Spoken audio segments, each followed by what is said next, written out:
Okay. Is that us? I think that might be us. Whoa, hello!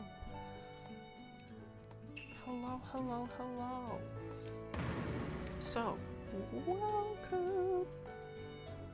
Just gonna say I don't know if I'll be too loud for the boy, but I think I might be. He's just out watching some YouTube videos about social housing in the UK. Riveting stuff. Anyway, so welcome for day 27 of the Ultimate Fight series. We're just gonna crack straight into it. Let's go. But first, I have look, I've got a Naruto cup. Such a can you hold up? Turning it the wrong way. Can you even see that? Don't know if you can even see that. Oh no, my arm's blocking the light. There we go. It's a lovely Leaf Village cup with a chip in the top, so that's got my water. And then to wash the water down, we've got a lovely cup of tea, as we always do. And then to wash the tea down, we have some lovely desserts. So in here today, oh my goodness, fabulous.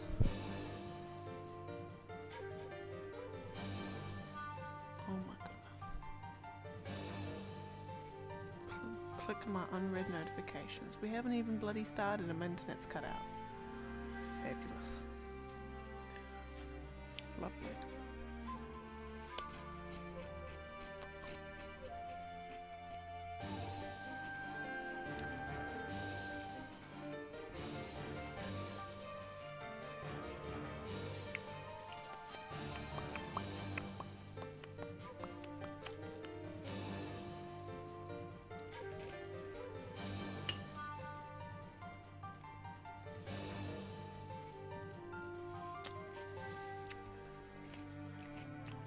Alright, we back on again.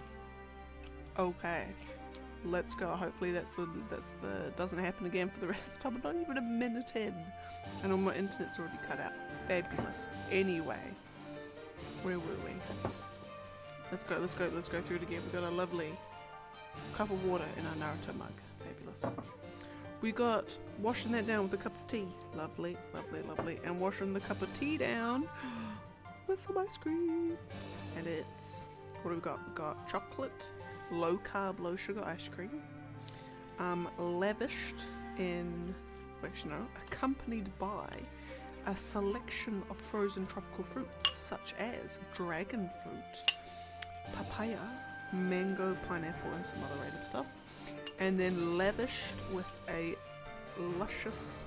lusciously something, another word begins with L, thing of rice bubbles for that crunchiness, because MasterChef's all about them different textures. Anyway, so we're just gonna crack straight on into it. Let's just get through it, because we've got an absolute rubbishness of a fight to start us off with. Oh goodness. Could I think of a worse fight? Probably, but get the worst out of the way. Alright. In between my frozen fruit and me rice. Oh, mango's good. Mangoes are like, got some nice flavors.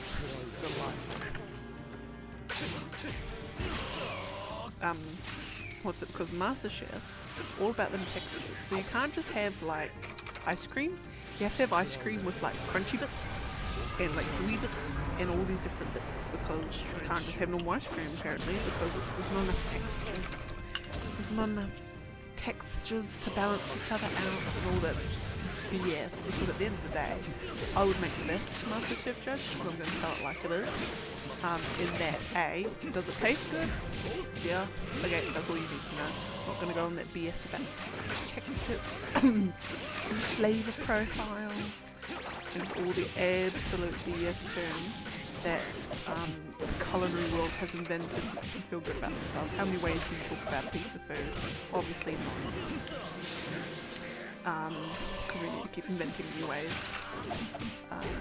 And now, I can't say, oh, you know, I was just feeling creative in the kitchen. I decided to put, I don't know, ramen noodles with, I don't know, I used soba noodles instead of spaghetti when I made my spaghetti bolognese.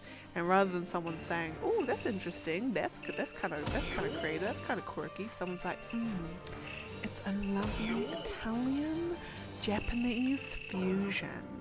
Ugh, ugh. And then you create a whole bloody restaurant without I'm doing my Asian fusion dishes where it's all about bringing that oriental flavors to the Western world. You can't just say, oh yeah, I was just being random in the kitchen. I ran out of spaghetti, so I just used soba noodles instead. And then what? My $1 million restaurant idea is born. But then again, I suppose that's really how it all starts, doesn't it? Just have an idea like that, and voila, you're now a millionaire.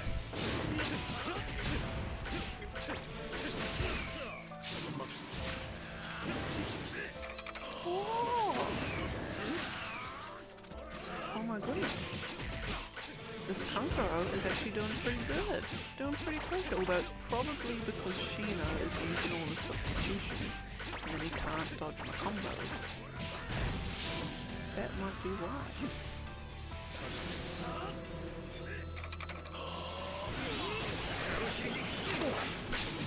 Far easier fight than I thought it was going to be.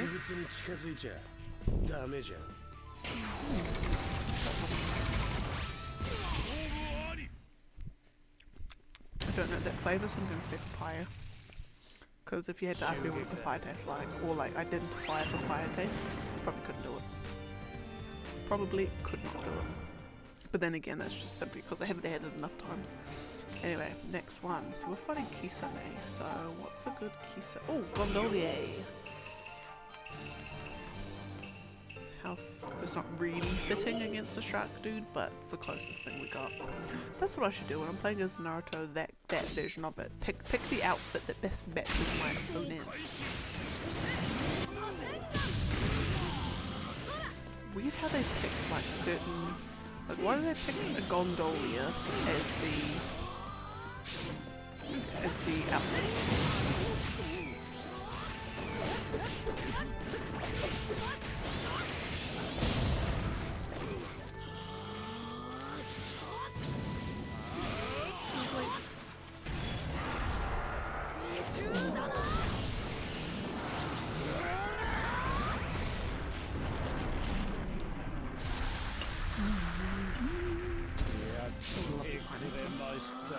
But it's great.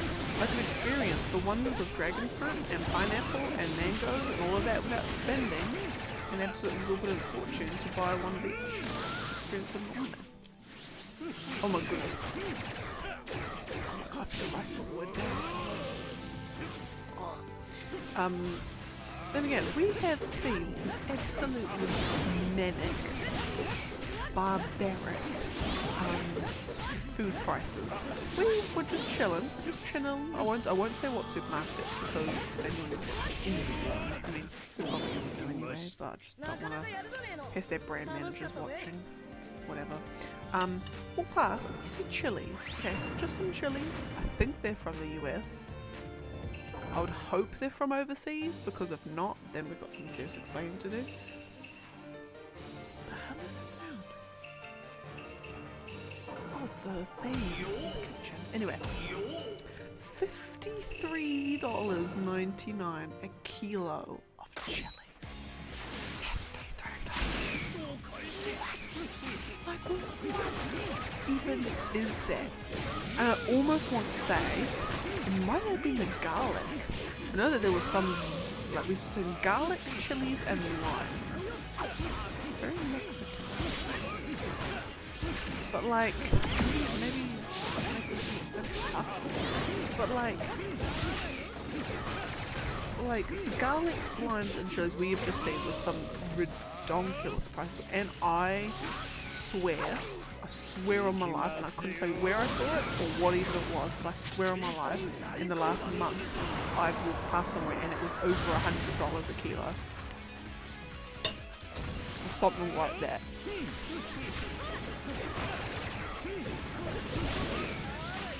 Right, and to be honest, right, it was so expensive that it's kind of like you sit there in the produce department and you kind of just ask yourself, you're like, do I even want to put this out?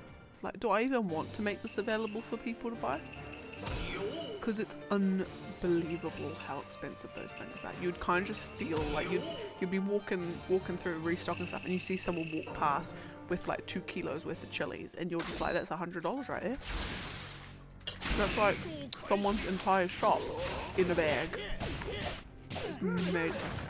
But then, that's the world we live in. Well, I suppose the easy way to solve that problem is just to grow your own chilies. Grow your own garlic, grow your own limes. Done, problem solved.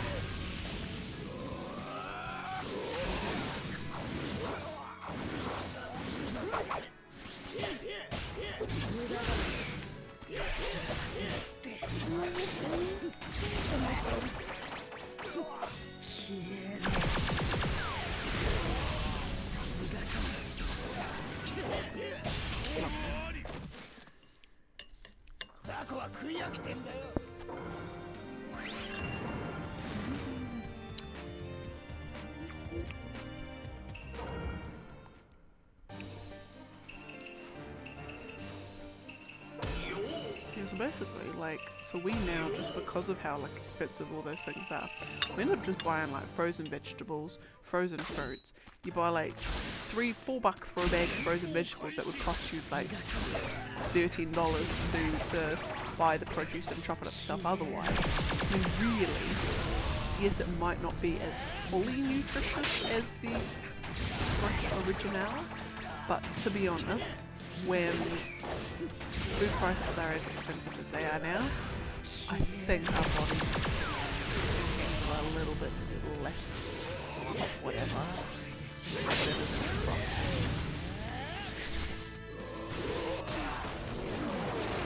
I'm getting better with Kaguya, and I think it's because I'm not using her like special little thingamabobs.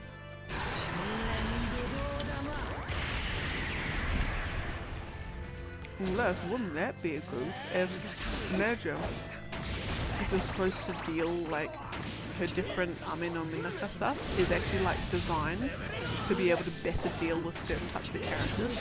Like I don't know, like the ice one is meant to deal, you know, you've got better chance of dealing with long distance people or whatever. Wouldn't that be cool? That would be a great mechanic, but alas, I don't think it's that smart.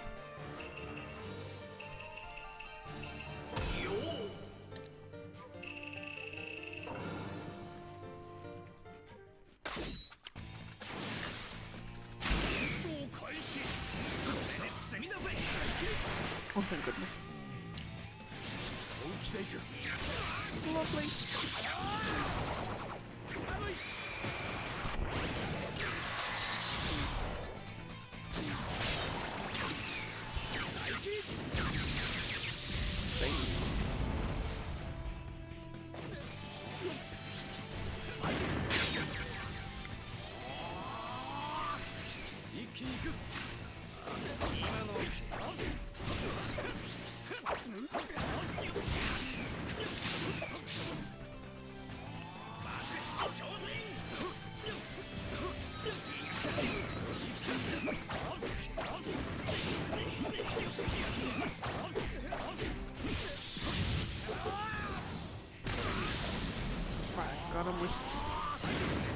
Got him with the lightning cable, alright.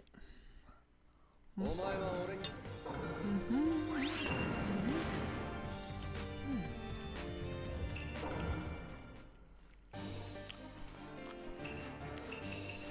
think that might be another papaya, because I don't remember the...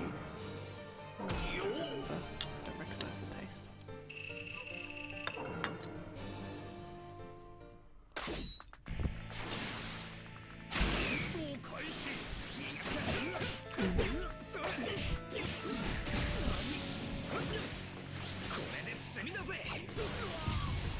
Yeah, so I hope is by eating the frozen fruit and the low carb, low sugar ice creams, which are actually really delicious. So you can use sugar alcohol though, like the xylitol and maltitol, which if you eat a lot of, it has a laxative effect. Anyway,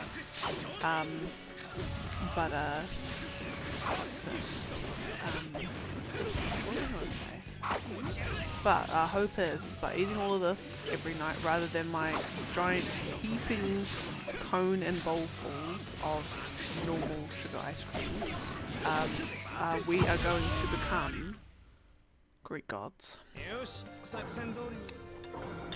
E.g. lose the tum and yeah, basically our lives are going to forevermore change.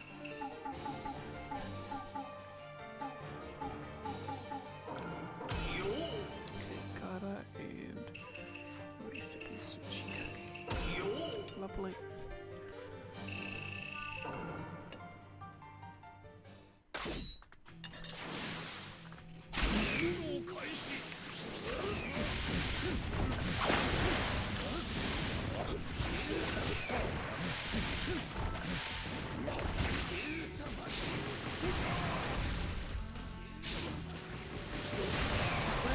Am I gonna cheese it? Probably.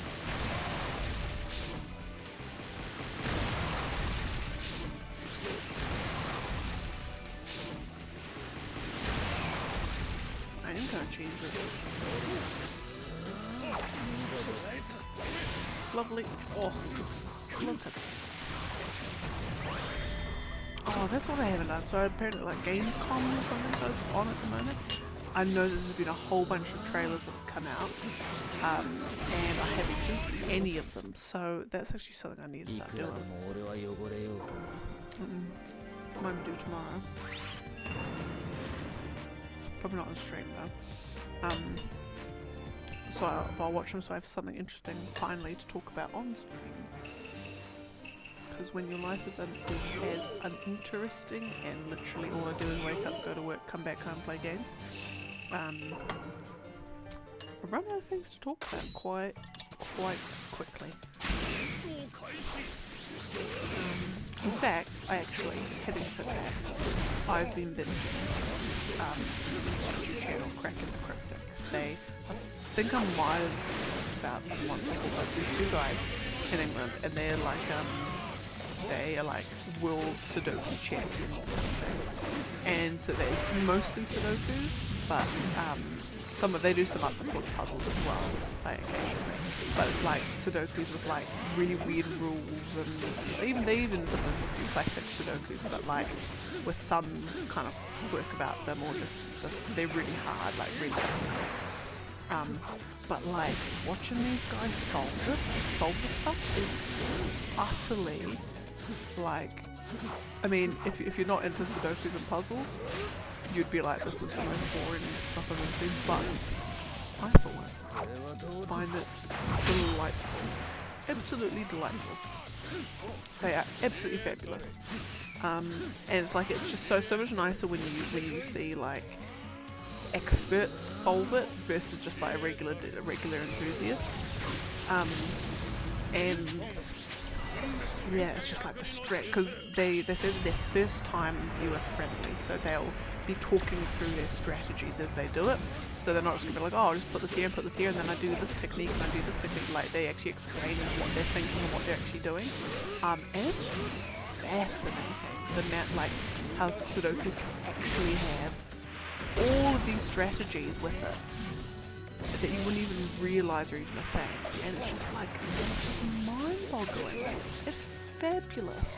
Absolutely love it. Okay, absolutely love it. So, and then, because what they do is on their YouTube videos, in the little description, they've got links to the Sudoku, the exact Sudoku that they're playing at that point in time. So I've been like doing like getting some of the classic ones, and just opening up the browser link and then trying to do it myself. And then if I get stuck just watching the video until you get to the bit, go and stuff on.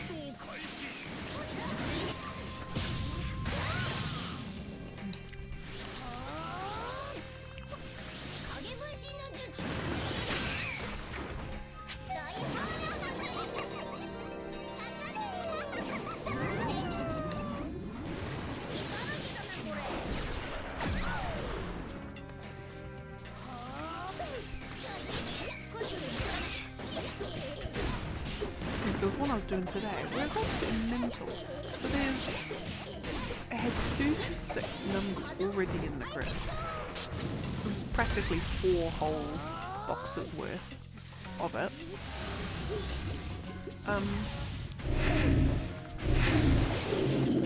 What's it so loud? Oh, that's kind of like creepy and how echoey that noise is. That's like really creepy. That's like Oregon Monster level. Whoa. There's a 36 numbers all in the grid. Alright, you try solving it normally. And then you kind of just get to a bit. You can only put like 2 numbers in or 3 numbers in.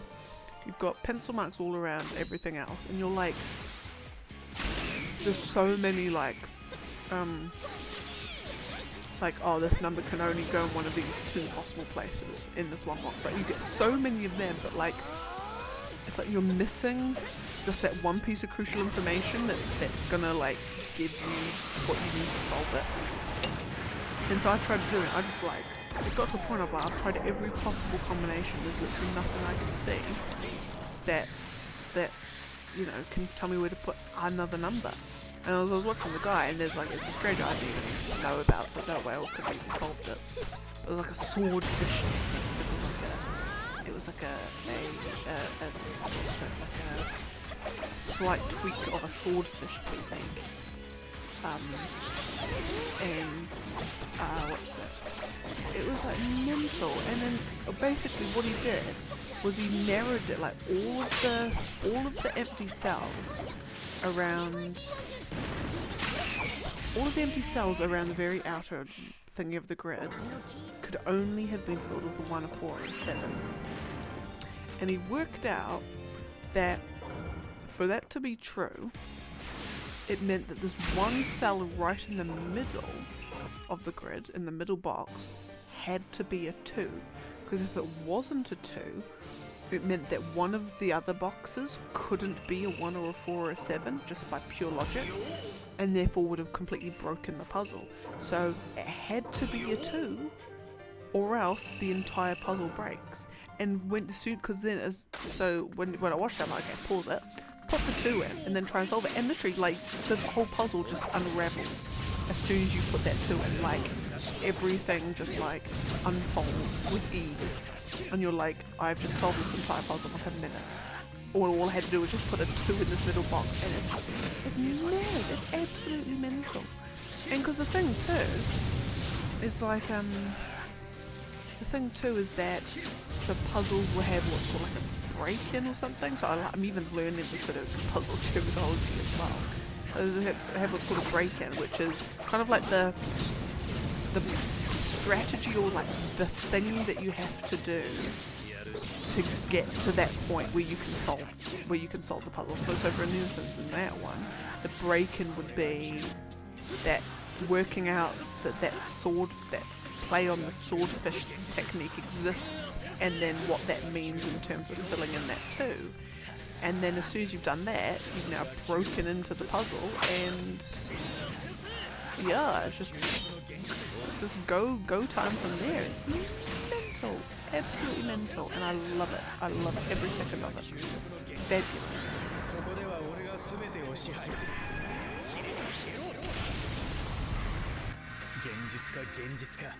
そんなのどっちでもいいだろう。お前はもう負けたんだ。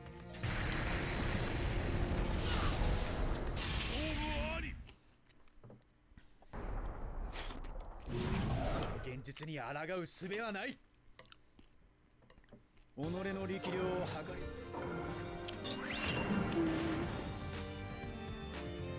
Yeah, because what other ones are soft? So there was one where they only had like because you get some with like they put some like weird rules around them. So like one was, what was that? Something like, so it was like the 2 main diagonals in the puzzle. They had like blue lines through them. So basically the letters or the numbers 1 to 9 appears once on each of those diagonals. And then also at the same time, any number on the grid can't have a diagonal neighbour, e.g. if you imagine like 5, the squares that touch each of its corners or are like diagonal to it, those can't be, so let's say the numbers are 5, those can't be a 3, no, can't be a 4 or a 6, because they're consecutives. Whereas if it was a 9 in the middle, it can't be an 8.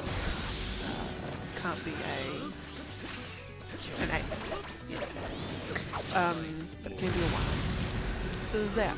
So it had those 2 rules, and then it had, I think, like 6 numbers filled in on the grid. So if you think about it, like 9 times 9 is 81. So they had 75 numbers that still needed to be filled in. But then you can, just with those rules alone, it was actually, I don't want to say it's an easy puzzle to do, but like, it definitely wasn't, like, even the guy was saying it's not particularly difficult. Like, it's not tear your hair out difficult. Like, big people really getting into like proper Sudoku puzzling. It's a good one to like teach. Like scanning the grid, like they're all like good for teaching different techniques. Yeah, so that was a good one. Just trying to remember what other ones. Yeah, long story short, been binging this channel all week. Yeah, and then the other thing too is like the two guys who do it. They are the most sweetest, loveliest, like, you could just tell they're just decent, lovely, kind people.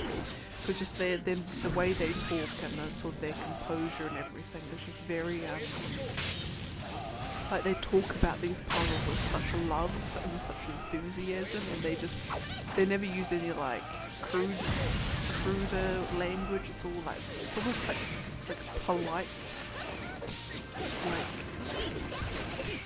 rather than say it's like they never swear, you know, never swear, and they like say things like, oh, this is, like, it's beautiful, it's gorgeous, and it's so beautifully clever, and like they're just like really lovely language, like romantic language even.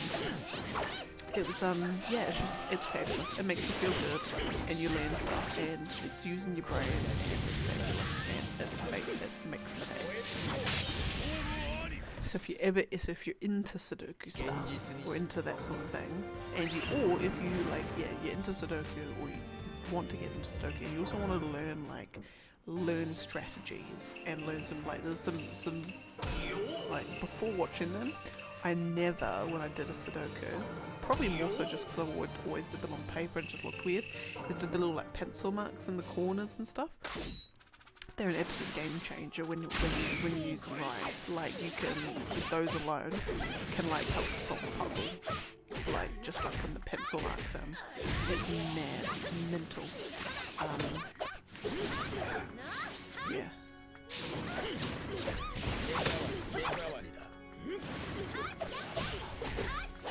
I need to get him.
like the temperature was like really nice, like perfectly, like not enough to gulp, or like you take big gulps, but not like continuous gulps.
Can I get him with the finger bullets? Got him with the finger bullets. Alright.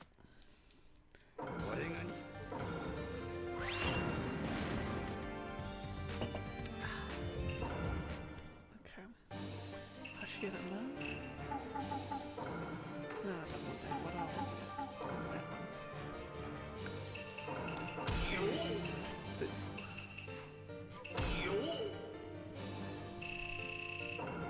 That one. Now. Tip for the ice cream eating enthusiast. Is if you want to be... Oh, and also, when I do start my culinary certificate school, this will be something as part of your any good aspiring culinary kit. Should be a bowl, but not just any bowl. A bowl with particular shallowness and depth that lets you lick every crevice of the bowl. You need to be able to, once you eat the ice cream, you can't just eat the main event, you have to get every last drop from your bowl. So it needs to be of a depth and shallowness that easily lets your tongue get to be able to pull around this sounding odd, but you know what I mean.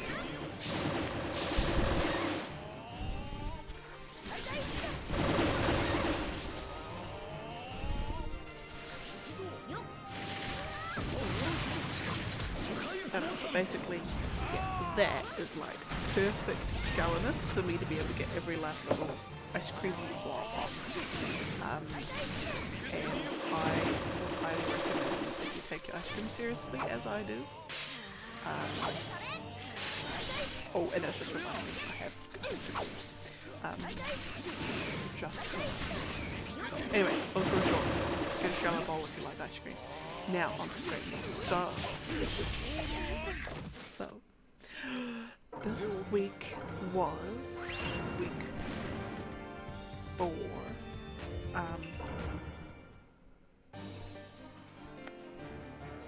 Just gonna say I can make him a cup of tea, but I think I probably don't want to shout.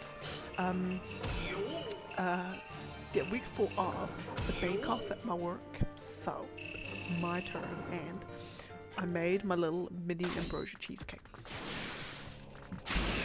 Because I was going to make a big ambrosia cheesecake, but then it looks like having like finger food sized foods is actually what people are going to want to vote for. So I'm like, okay, right, I must adapt and improvise at the time. So I bought some new molds and I made my cheesecakes after my stream on Sunday. I got some tips from Mom. And they came out amazing, and I decorated them, and then put them into work, and then so my boss, who I was up against, made some like salted chocolate chip cookies. So it was like big, like imagine like Subway biscuits, how they're like really large, and they're like really soft, really chewy. They were delicious. Anyway, but then she had like rock salt on them as well. Like, so they weren't like salted caramel, but just salted chocolate. They're really nice. Oh my god. Everyone's gonna hate the cheesecakes and gonna love the biscuits, but it only got officially announced yesterday, but I mean, I think everyone will know by the end of Monday anyway. I won the bake-off round. I didn't win the whole bake-off. I still actually got the semi-finals and the final to go. But I won the first round. I got through to the next round. Everyone was like, oh my god, these cheesecakes are amazing. And I'm like, hell yeah, it is. This is what y'all be missing your whole life. Your whole life led up to this moment to try my ambrosia cheesecakes. And they were spectacular and delicious, and when we made the ambrosia mix and we put it into the cheesecakes, we actually had like 2/3 left after we'd made everything for the bake-off. So me and the boy made some larger cheesecakes that was for us to enjoy at home.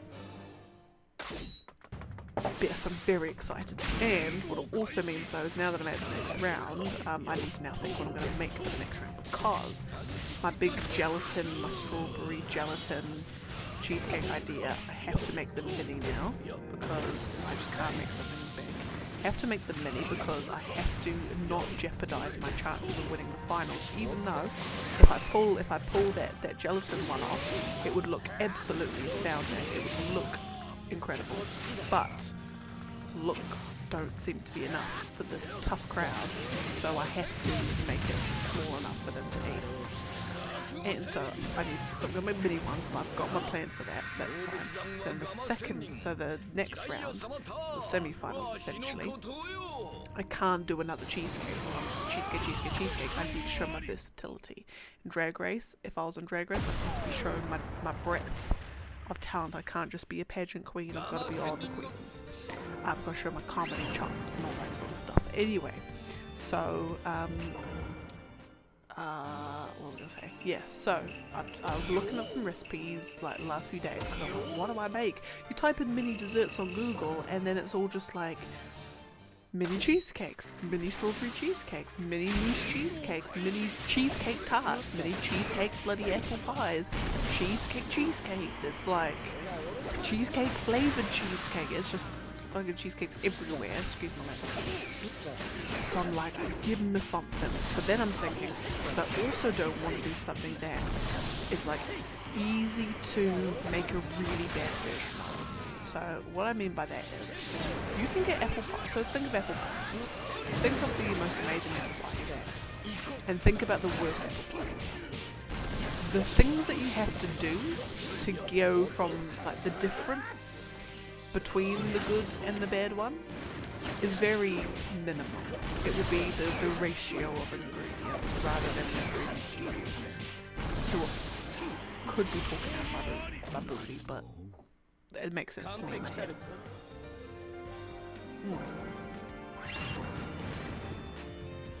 realize I've got chocolate in my hand. So I have to think, right? So I need to find the kinds of desserts where you have to really, really screw up to do a bad version of it, or like the margin of error between. Is that the margin of error? Is that the right word? But anyway, you just have to really screw up to make something bad. So I've decided, and I've never made them before, so I will have to practice. Either this weekend or next weekend. It might be next weekend. No, in fact, it'll actually be the other weekend. It'll have to be this weekend if I want to practice. Oh no, actually no, it could be next weekend. What's it? Is brandy snaps. Brandy snap cylinders or tubes with white chocolate mousse on the inside rather than cream. So I found a recipe online, so making the brandy snaps itself seems pretty straightforward, but I'm going to need to practice it to know that I'm actually making it right. And so basically you make the brandy snap mix, you bake it, or you roast it, cook it, you put it in the oven anyway, until it all bubbles up and it makes like the brandy snapness. And then you make the white chocolate mousse and you put that inside. And then, because it's like you don't want all the mousse falling out the bottom, you make like you get like dark chocolate and you make like a base with it, and that's sort of like the sand in a way. So I might think about how to do that, whether I want that or not, but we'll see.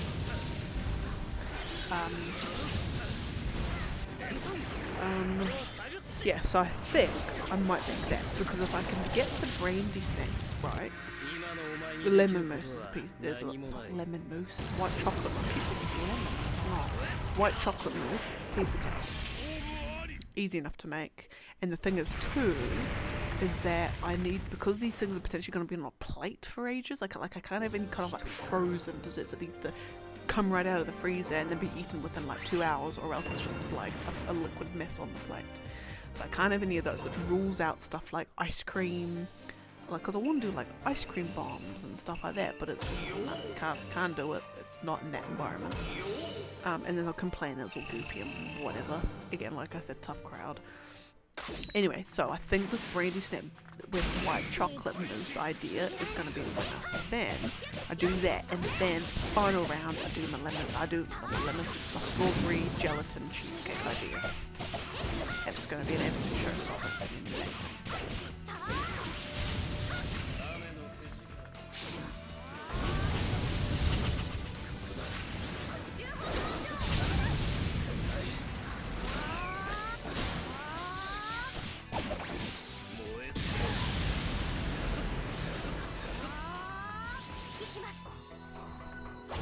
Lovely. Yeah, and then, so then the next round, I'm like, and also, the problem I've got is that these people, their hearts line up. So the next round is the two people in the next round, so it's the final like heat round. The two people, they're saying today that neither of them really wants to get to the next round. So they're just gonna buy cheesecakes. Excuse me? Why is your heart not in this? You should be striving to win. You should be striving to put your best foot forward. You should be on top of your game. Because now the problem, well actually no, it's not a problem for me, it's now a problem for them. I have set the bar so high that now everyone's scared of never being, like they're scared to go up against me now. Like I've just come right out the gate, with an absolute banger. And now everyone's just like, oh gosh, if I have to go up against her, we've got no chance. So maybe me just being so good in the first round has now psyched everyone out, and they're like, oh, do I even try? Because no matter what I try, I'm never going to be as good as her little embroidered cheesecakes. And like, yes. Like, it's working in my favour. But then at the same time, it disappoints me, because I'm like, does someone want to win against people that don't, like, their hearts aren't even in it? It's like a hollow victory. You want someone who hungers and thirsts for it like I do. It's like me and like two others are like the only ones now in the whole thing that actually, like, cares. And prizes are fiscal prizes, so there's money in the game, and I am not going to let anything stand in my way. Like, I am in it to win it, and if no one else is in it to win it, then shame on them, because I'm just going to absolutely destroy the competition. Just saying.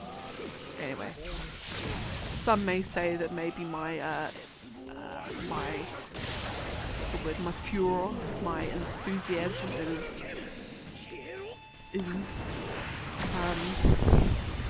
exceeds what it should be. I'm going too overboard with it, but I don't care. When it's like a bake-off, it's a bake-off, it's food, and it's like sweet food as well. No one's made a like a savoury thing yet. I think everyone's just doing like sweet things, as they should. Yeah, so I just need to do it. And if the if money is the prize, I'm not saying that I'm materialistic, but I mean, like, making good food and you get money at the end of it, like,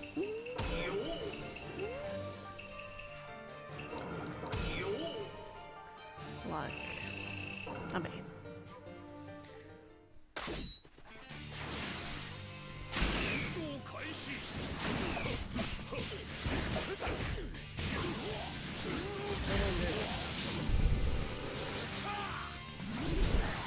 but if anyone does have any like ideas for, so the desserts have to be mini, they have to be easy to make,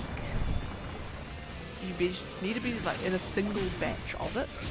You should be able to make about like 20 servings of it, I guess. Servings would be the word. Yeah.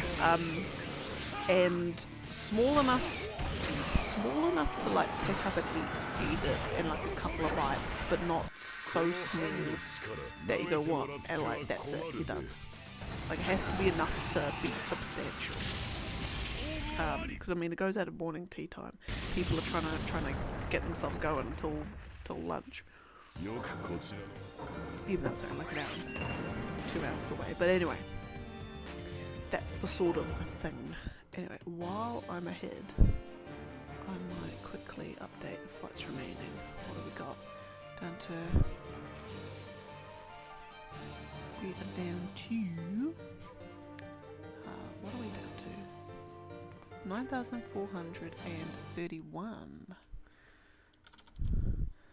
941. Fabulous. And where are we? There and there and there. Back into it. Okay. So now we do Konohamaru and Pain.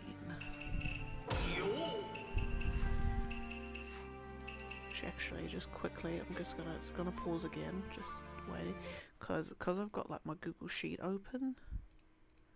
Konohamaru and Pain it is. Pain, okay, lovely. Anyway, cause I've got this on like it's on a OneDrive thing, so it's all Windows. So like on this one, I can see on here, it's got like my little like highlights with my little bubble at the top, and it's obscuring one of the things, which I'm pretty sure is Pain. But anyway. Yeah, so if anyone's got any like new dessert ideas, feel free. At the moment I'm thinking my brandy snaps with my white chocolate mousse.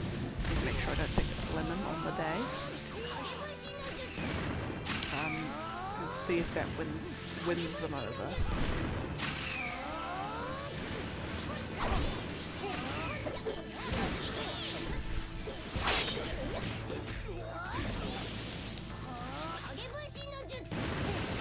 There we go, lovely.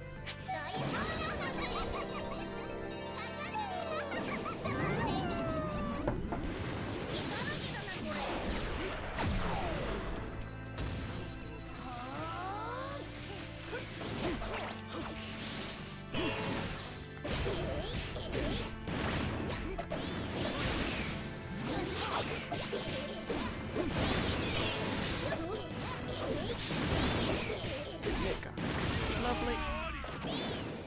Bam.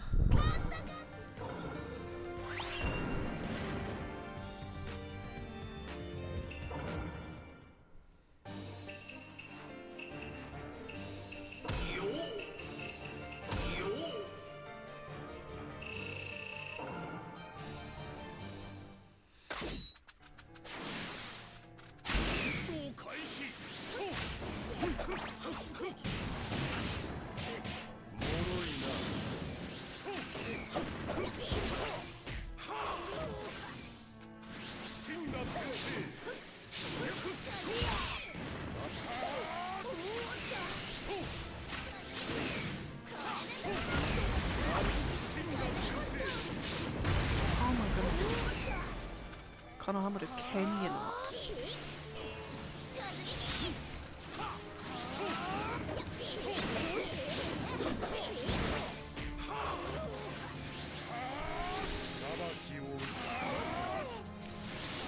He's just been absolute tyke, isn't he? Been absolute tyke, he is. There we go. There he is.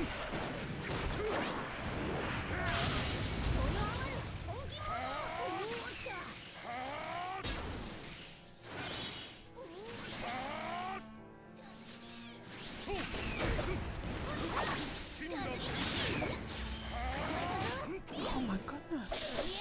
Ah. There we go. And also Pain's jutsu is awful.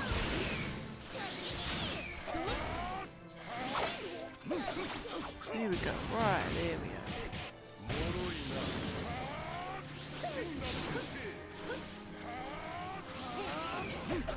Fabulous. goodness, that took way longer than it needed to.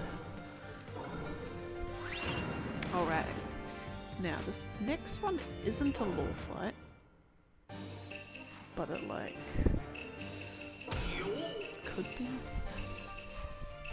Maybe would have been. Who knows? Anyway. So, but regardless, we'll give it in, we'll chuck it in the Lightning Desert Mythics. Oh no, not Lightning Desert. Heaven? Oh no, we need to do it with Kazekaka's version.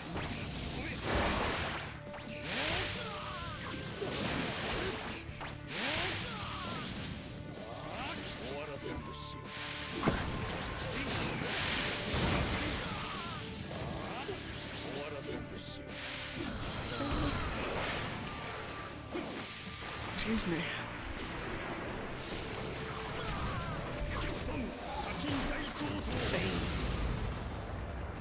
Okay.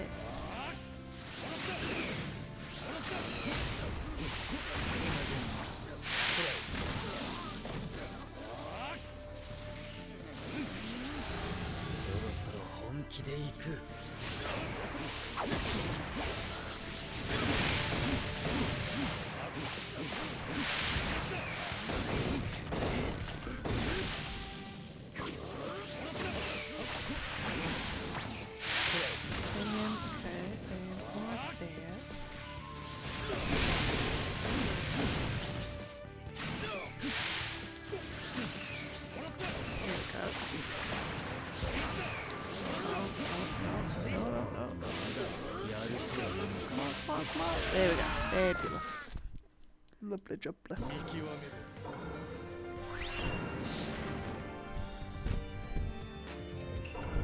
Oh, and also, the boy, he, today, even though it's been out for, available, should I say, for a while, we pre-ordered the collector's edition of God of War Ragnarok, and we're very, very, very excited because put it.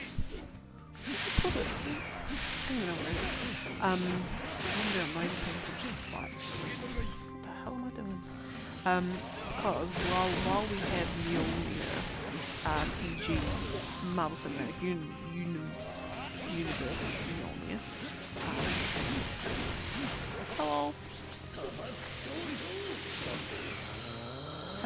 Did you hear me talking about it? You didn't hear me talking the whole time. Oh goodness. Thank you. He read my mind. Whoa. Oh, me trying to find it. Oh. Thank you. Anyway. Mjolnir. And it's like pretty weighty, like you could probably kill someone with that. Pardon?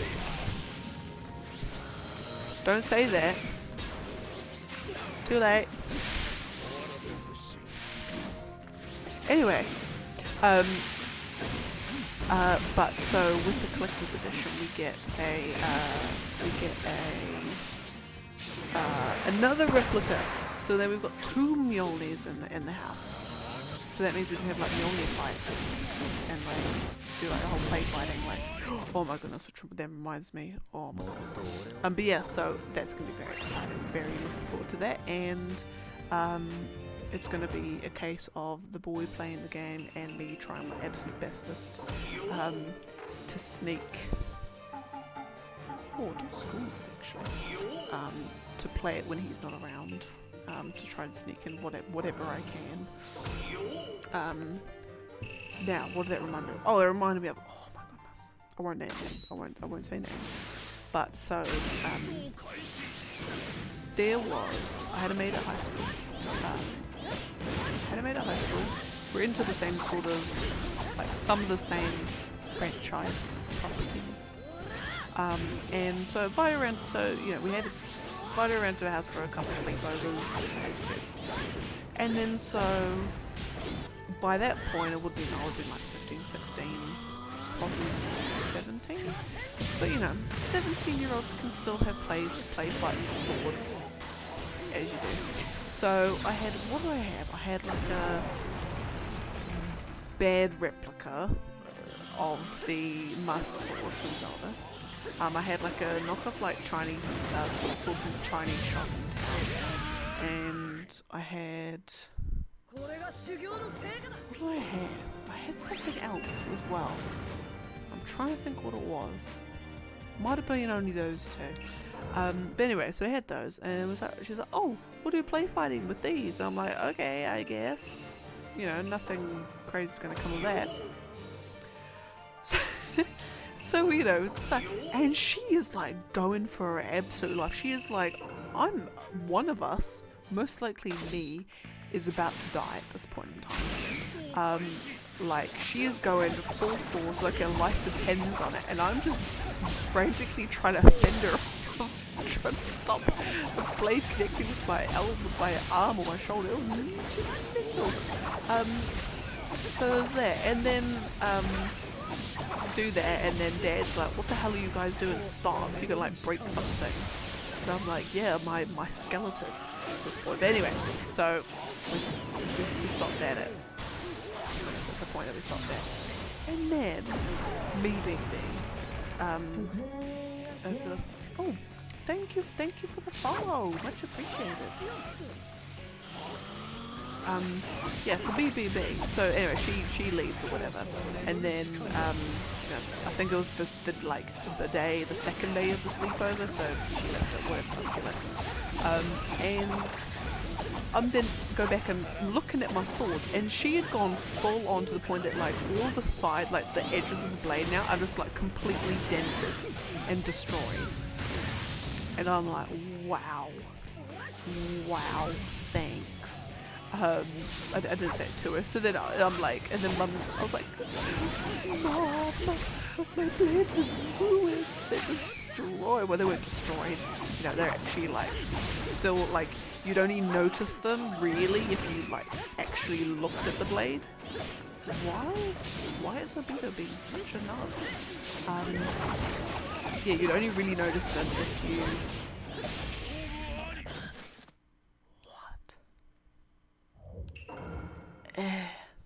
I'm marking down the losses on this, so that's fine. Anyway, carry on. Yeah, so I'm like, Mom, my blades are destroyed. And so, luckily, well, I say luckily, but she just did. She had a like one of those like big stone slab thingies, like just lying around in the kitchen. So, which then again isn't actually too odd of a place to have them. What am I saying? Too odd of a place? It is where you have them. Anyway, so she just had one occasionally one of those sitting there. So that was just me on the front step of the house, just sadly, with a tear in my eye, just grinding down the blade, grinding down the edge of this blade to make the dents less denty. And then, I mean, at the time it was probably a combination of A, she was trying to deal some damage, my mate, and B, because they were, I mean, they're not exactly $1 million swords,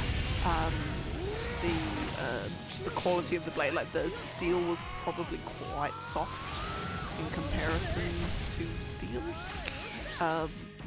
Yeah, so it was probably just a combination of that really, that was she was able to dent it so dentally. Yeah, so that was fun. And what did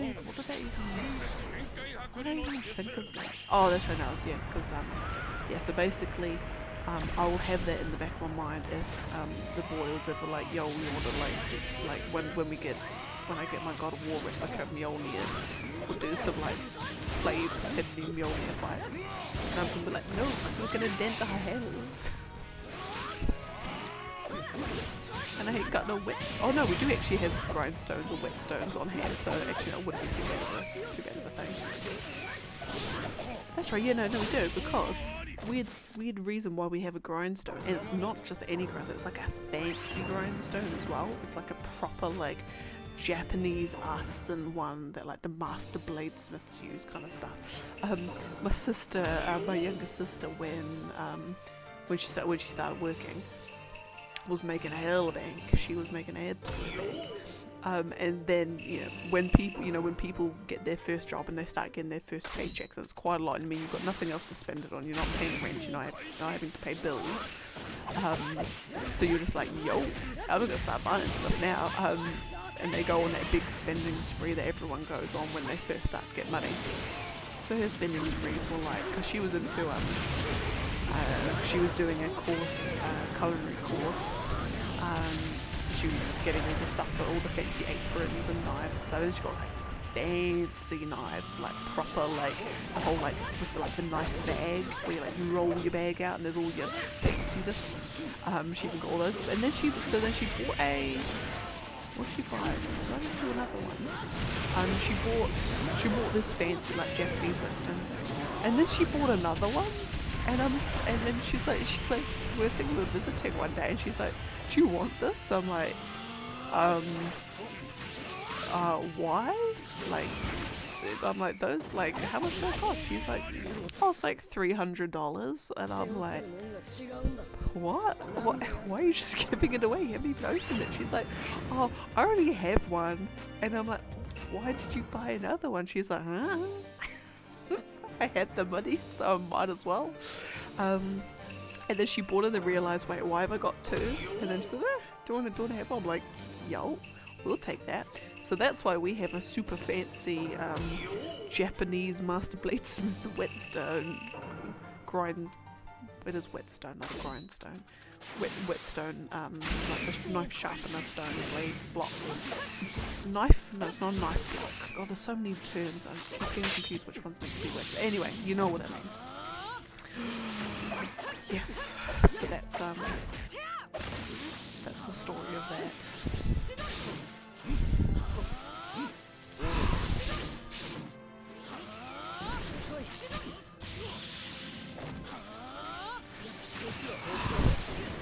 In fact, I'm like, I don't think about it. I'm like, I wish I could go back to the time where, you make your first page and you just go buy stuff. But then again, like, when I think about when I was back in that point, like, what did I buy? I think I bought, like, biscuits. Oh my god, the Shrewsbury biscuits. Oh, man. Oh, they are just heaven on a plate.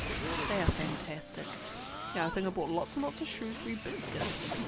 I bought lots of porridge, because the job that I was doing, so my first job, it was like a 6-day a week, start at like 4 o'clock in the morning, your lunchtime is 9 o'clock in the morning, and oh my goodness, yeah, your lunch break is 9 o'clock in the morning, and you finish at like 3 o'clock in the afternoon. 2 o'clock. He actually should have been finishing at like 1 in the afternoon, but it was back in the time where this particular company didn't have shift work. It was literally just the one shift a day, so you'd have to get the whole of production done in that day. But anyway, and then so because we had to I had my breakfast and my lunch, and remind me I might as well have had my dinner there as well. I think I bought lots and lots of, like, not instant porridge, but like the little porridge sachets where you just pour your oats in the thing and then you just grab the milk and whatever you got porridge.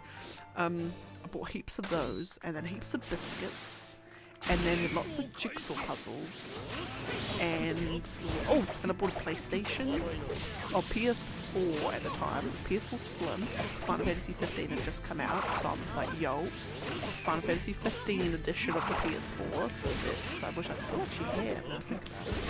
Haven't touched it, it's gathering dust in a box, but I still got it. But yeah, so I got that, and lovely.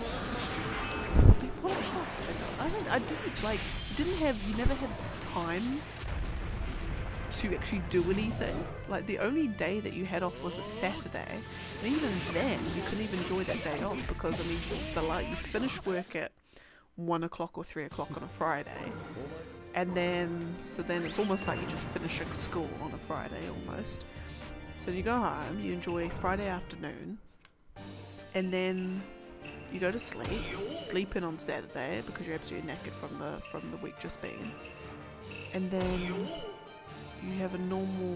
can't even have a normal Saturday because you've got to go to bed early to then wake up at 3 o'clock in the morning to then go to work on Sunday. It's mad. I don't know how I did it. For a first job, it definitely I mean, everything else after just seems like cushiness in comparison, really. But hey, you make hella bank. Do like 70 hours, like 65, 70 hours a week. Oh my goodness, you make so much money.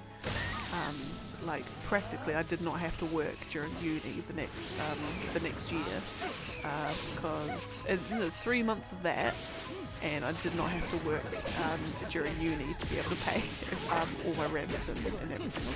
Great, fabulous. Anyway, yeah. So yeah, my first one, my like get the spending bug out of you after your first job. That was so boring. I was not buying anything fancy. Like people, like the youngins in my family and in the boys' family, they've been spending, like my sister's been on like fancy knives and knife blocks and like everything under the sun. What else did she buy? Like fancy cookery books, like new PCs, all that stuff. And then like the boy's younger brother, he's been buying like AirPods, iPhones. I don't know if I feel like he's bought Air Jordans, but I might just be making that up. I know he's bought some like just fancy clothes essentially.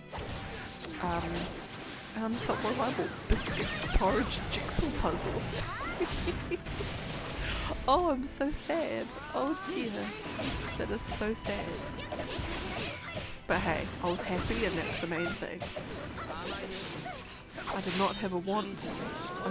I needed not want, or whatever the phrase is when they say like people are content with the simple pleasures of life. Wanted for nothing. There we go. That's the phrase. Yeah. Yeah, definitely. I wanted for nothing.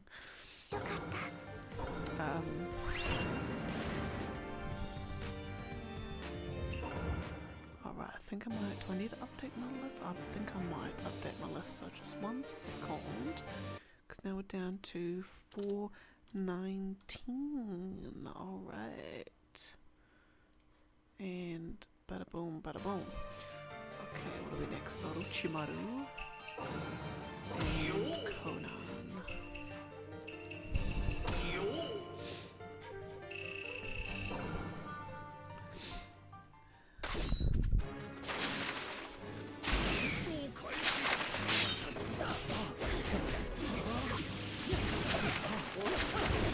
I'm just thinking, I know I must have spent on more things than that. Surely it could not have just been biscuits, porridge. I bought games, I bought PlayStations. Not PlayStation and game. So I didn't buy clothes. I didn't really buy electronics. I mean PlayStation, but like, did I buy a phone? I might have bought a phone.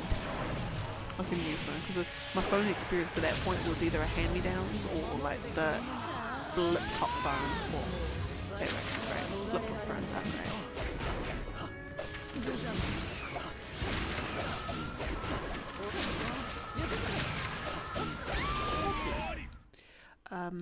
Yeah, I think I might have bought a phone. I feel like I have. I've gone through about like 10 phones in my life, all because A, I dropped them, squished them, dropped them in the toilet, or leave them in the hot car so then the battery expands and breaks through the casing. Basically, if you're a cell phone in my possession, fear for your absolute life. Because I mean, this one, I don't know if you can see it properly. No, you can't even see it properly. Bad lighting. But it's completely cracked on one side because what happened? Oh, a teacup dropped off. Not my fault, but still, it's in my possession. Something bad befell it.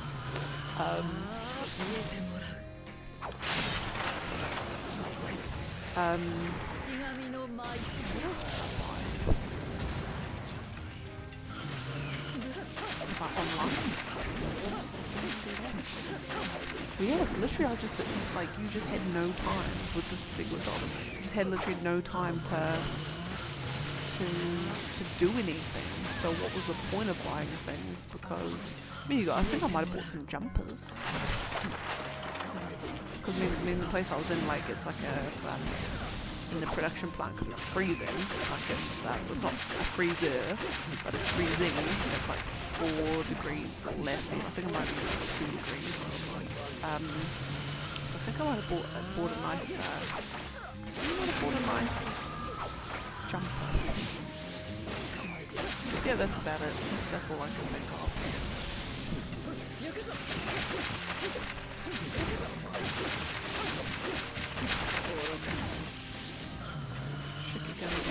Banish it. There we go. Lovely. Jubbly. Okay, well, who we got next? We've got May and Pain next.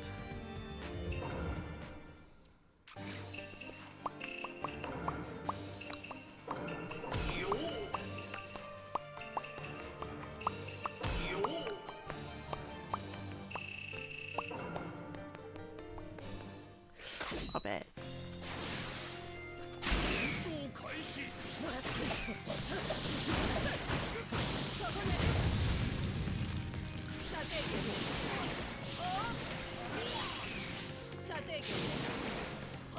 Why did your walk training do absolutely nothing?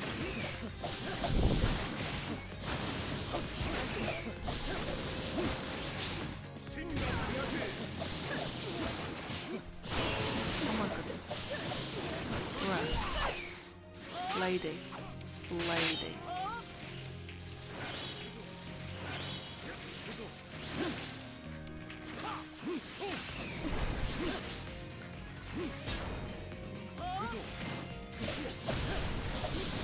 How does this...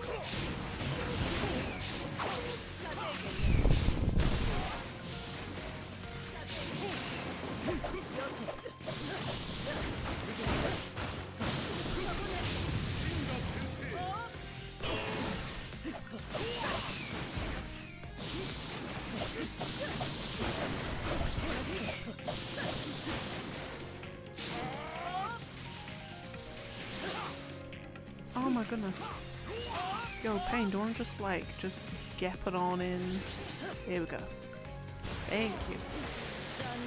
Lovely. Who's emailing me? This ungodly time of the evening at 8:20 p.m. Oh goodness. I fixed something for someone and now they've emailed and said, oh sorry, I've broken it again. What if I've done something? Oh no, what if I've broken it? Oh goodness, wouldn't that be a goof? No, I don't think I have.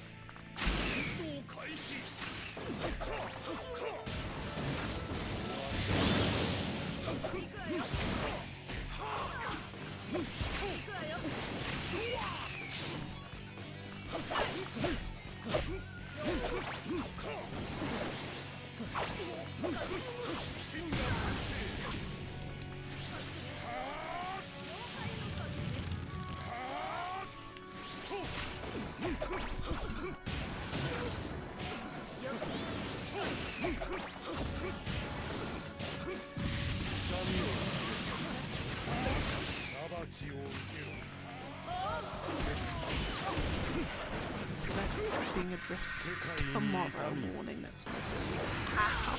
Oh, my leg. Ow! I set up a foot wrong. Ow! And my ankle's like trying to rip through the skin. Ow! You know when you sit on your foot weird, and then you've like bent your bone out of, not bent your bone out of shape, but like your bones all been at a weird angle, so now when you move your bone back into the position it should be in, it's like just pain and death. Oh goodness, ow.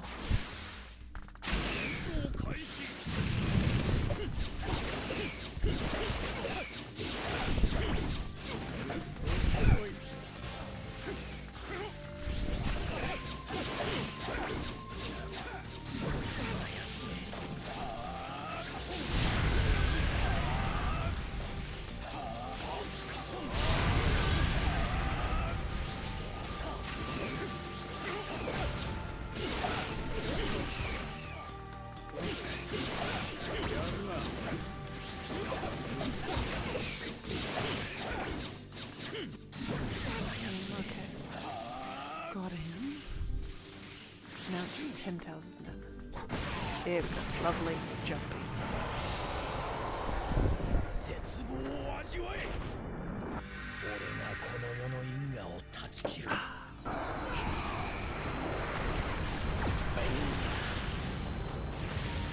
Evaporated. Lovely.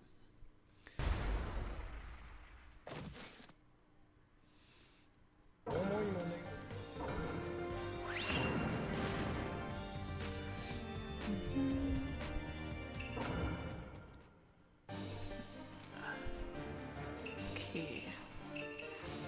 What will be that one? Because Great Fan Fire is awful. Well, actually no, it's not awful. Oh no, the ultimate jutsu trigger for this one's awful, so I've got to try and like lure him into a chakra dash. That's like the only way I can get it done properly.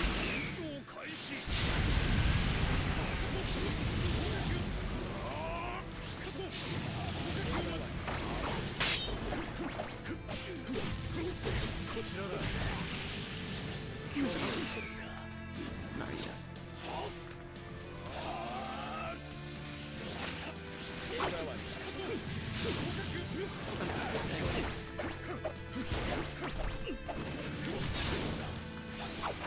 That's something.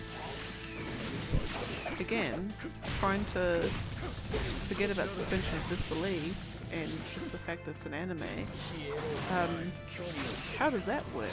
If a fireball jutsu has to be done by expelling, because I'm pretty sure you're like igniting the chakra between your fingers. Because if you watch how like Itachi and Sasuke do, they go like that, like just like it. Oh my god, I can't get my angles right. That way.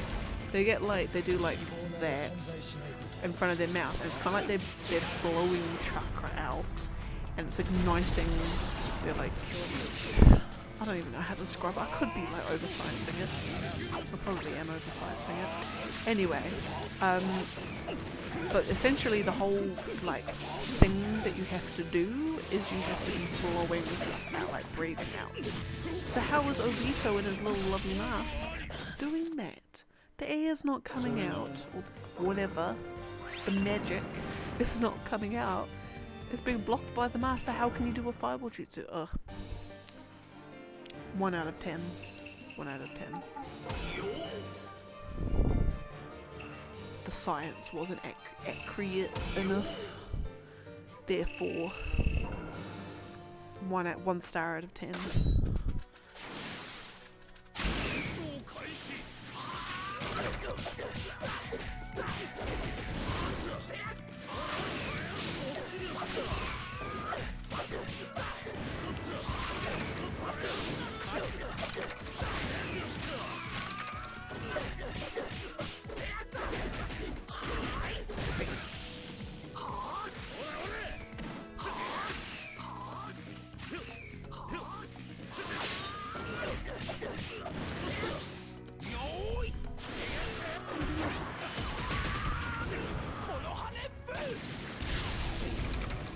Oh, that's right. The other thing as well is that like it was a couple of weeks ago, my daddy was said that he was part of the New Zealand 48-hour film festival. So where you and your buddies, you go make a movie given a genre, and then you then have 48 hours to create your film and submit it. Do all the filming, do all the editing, everything. So they did it. He said it was to mix production itself was production was interesting. He'd never filmed a film before, and like even though they did get some cool shots with the camera, but he says just overall it could have been a lot smoother because they were trying to do the whole like all in one take sort of thing. And I mean, when you watch like behind the scenes of how they do one take films or scenes or anything like that, the amount of preparation and meticulous blocking and staging and everything is like everyone's gone through it like 100 times before, so when they do it for real, it's like boom. So when they were trying, so for these guys, when they were trying to do like the one taker, it's coming across all these, like, oh, there's a chair in the way, so I can't swivel around cleanly enough to do this, and all sort of thing. But anyway, so he hasn't actually seen the film himself. So his mate who was editing it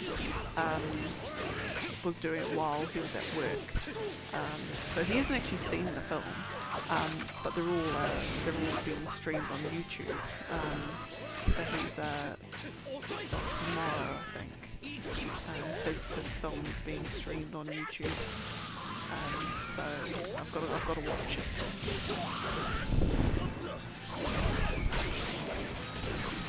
And me, like, even though I did not study film at all, my degree at uni was like a digital design degree, so there was it was a digital design degree, so there was elements of, it was all like animation and visual effects and gaming. So even though it wasn't like film per se, the visual effects and animation parts of it meant that we had to study film certain films, animation style, well, not animation styles per se. We did a lot of like the history of Disney and the history of animation, and then we had to make a few films ourselves to then obviously do the VFX or the animation for. So I know, like I said, I'm not by any stretch of the imagination any kind of expert on filmmaking, but I will say this: making a film is hard.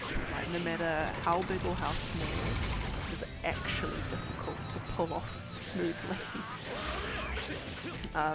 From, if you're trying to film outside, trying to do things fast enough so the light doesn't change too drastically, because that was one thing for us, is that when we were filming ours, the light, because I think we started like early afternoon, and it takes a long time, and then suddenly it's now like the light's dimming and it's getting dusk, and we're like, but we're doing another take of this one scene from before, and now the light's going to be completely different, and it's going to seem like it's a different scene entirely. Suddenly you're going to splice it all together, and all the lights all over the lighting's all over the place. So it's that sort of thing. And then how do you do steady cam when you haven't got a steady cam, and all that sort of stuff. So it's really interesting. Making film is fun, I would say. If you're doing it like purely as a hobby, and you're with like-minded people, and all that sort of thing, it can be fun. 48-hour one, like, that's like, obviously, there are some amazing films produced, but it is hard. It is hard. In fact, like, it's almost to the point, like, me, I will be overly sympathetic to my grave, to the point, like, where like the bad films, I will be very, very hesitant to say that it's a bad. Actually, no. I'll rephrase that slightly.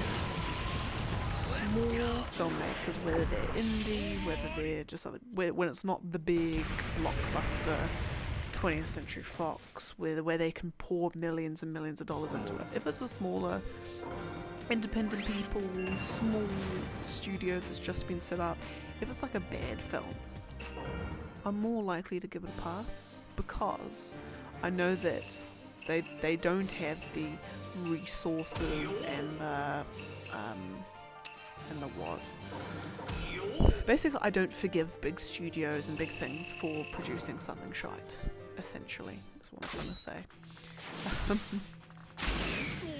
And films at any level are all difficult. So, like, if something doesn't work quite right, no matter where it is, I'll be forgiving. It's when things are like, what's the word?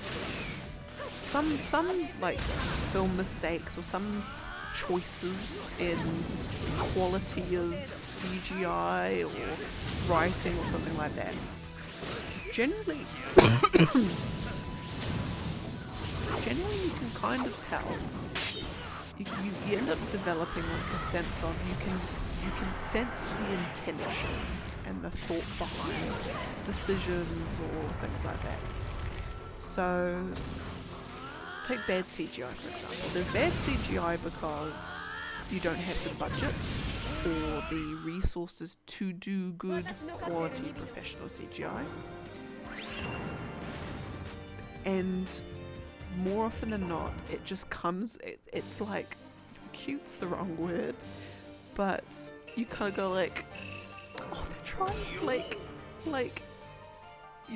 I'll forgive it because like you want to be producing something good, you just don't have the resource to do it, or the way exactly that you want it. I mean, not saying that you need like CGI to make a good film, you don't at all, but because for whatever reason like the thing that you want to do was physically impossible to do, to use CGI, but you can kind of like tell like we tried, like it's fine. I'll forgive you it. And then you've got like bad CGI because for whatever reason, generally with big studios, like where they could have produced something good, you kind of like they didn't, and you kind of get the sense that it was because of budgetary cuts or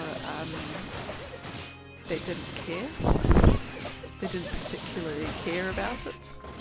And then you're kind of like, yeah, you didn't have to, but you did because of greed or avarice is greed. You probably not explaining it very well, but yeah. When you get choices in a film that are done purely because you can sense the bad or selfish or greedy or self-righteous or egotistical decisions of any one of the people making the films, I'm just like, no. But when it's just done because filmmaking is hard and you just have to do what you gotta do sometimes, then I'm like, I love this. I love it so much. Like Neil Breen, for example. So Neil Breen, the man, myth, the legend, the absolute legend. He is infamous for producing what are known as bad films. Absolutely infamous, but so he's in the camp that his films are absolutely beloved. Absolutely beloved. People, they're not like beloved because they are a masterpiece of writing or cinematography or anything like that. Although you could argue that they are masterpieces in their own right. But he has bad CGI and stock images, and the writing is like, oh my goodness, and he plays the same character every single time, and it's just the Neil Breenisms. But you know that he's not doing it for any kind of, like, he's not doing it because I don't even know how to explain it. Like, bad intentions isn't the right word either. But like, he genuinely is trying to make a good film, and I mean, whether stock footage and all that sort of stuff's easier for him to get, or he just, whatever, he just chooses to do it, to use it, and it just comes across so earnest and so genuine, and so he's really wanting to produce a good product and something that's like authentic to him, and it's not out of any kind of like not giving, like, he cares about it. He doesn't not give a crap about his films, and it's just like, it's just the night and day difference. So like, if you imagine like taking Neil Breen versus, oh, what's an example? What is an example? Now I've got to think of an example of that stuff up. I was gonna say She-Hulk. That's not, is that too soon? Too soon? Too modern?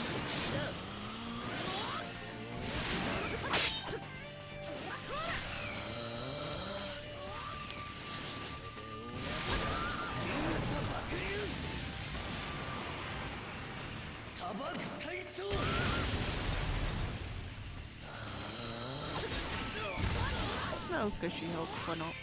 So they've used CGI because they can't not use CGI because they've used CGI on well, anyway. But it kind of like, the quality of it is kind of like it's I think it's made for TV, it's not like a big budget film, but you can just tell that the quality of it is a lot lower than it should be. You know, and I mean like, you've got, no, I know what it is. I know an example. And this might be controversial, but I'm gonna use it. The latest, The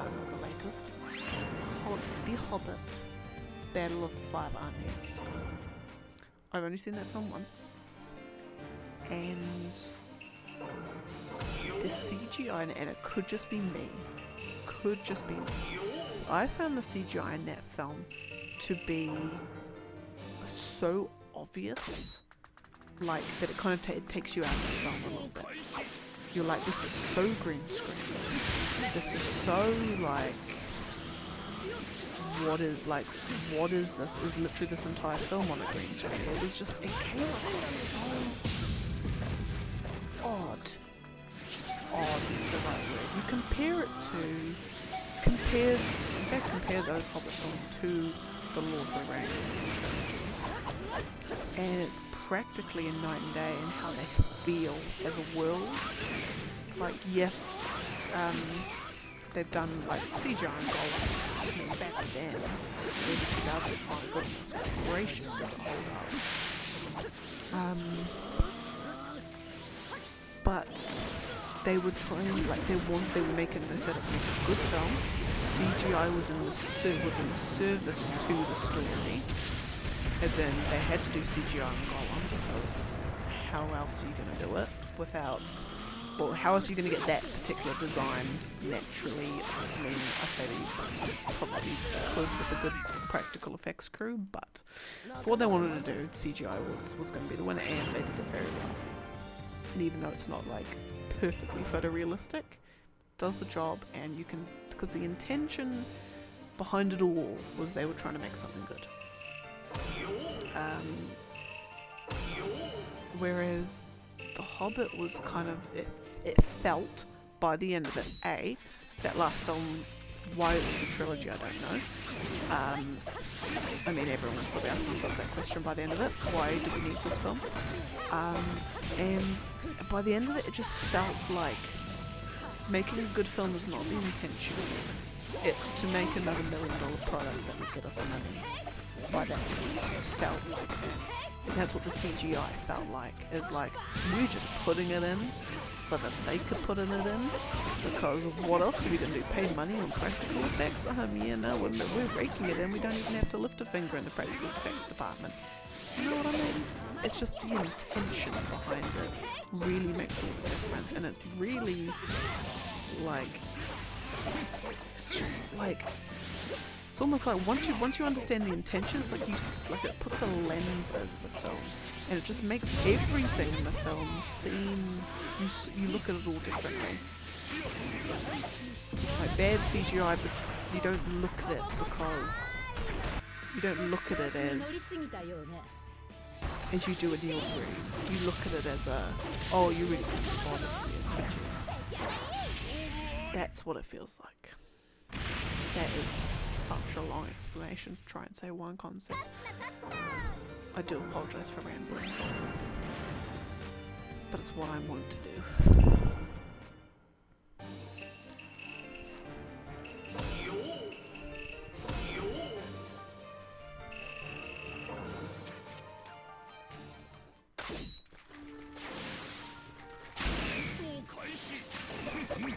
How do you even get onto it? Oh, that's right, if we have a film festival. Making movies is hard. Yeah.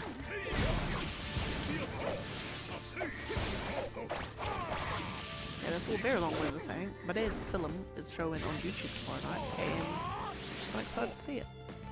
I think he's very excited to see it too, because he keeps sending me the links on Facebook, and he sent like the same link to me like 3 times. Actually no, then again one was on text, so yeah, I forgot he sent me a text, but that's alright.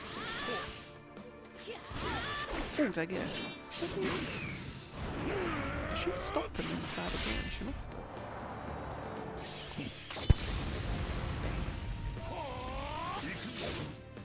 And dead. Alright. Lovely.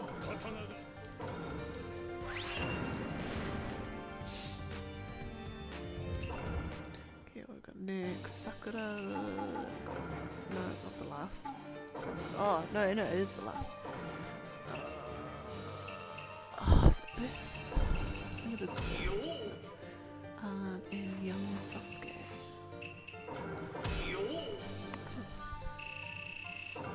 I'm sorry, Sasuke, but you did end up with her. Goodness gracious.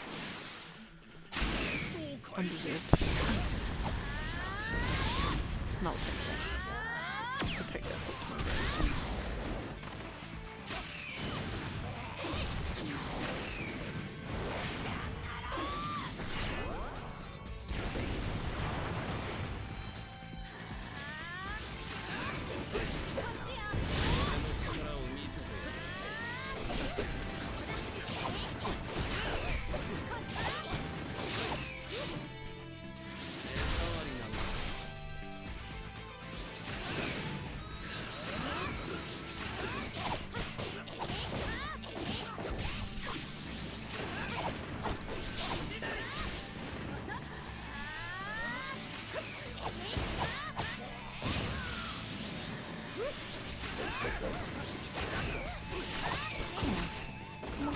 Last combo, there we go.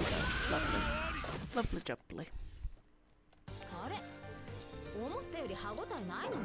Controller, thank you.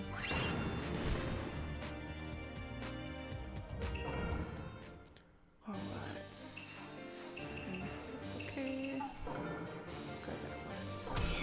And Sakura.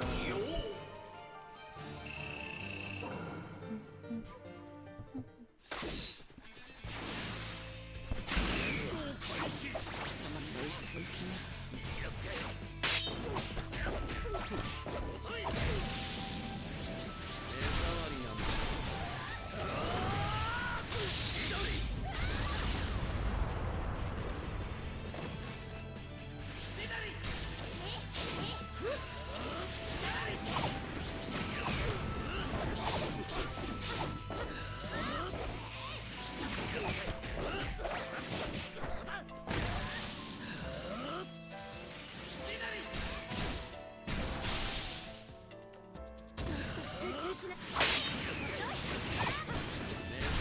Oh no, don't do it again.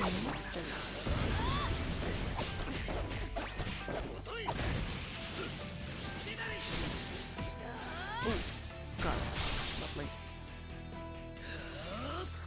And fabulous. Fabulous, fabulous, fabulous.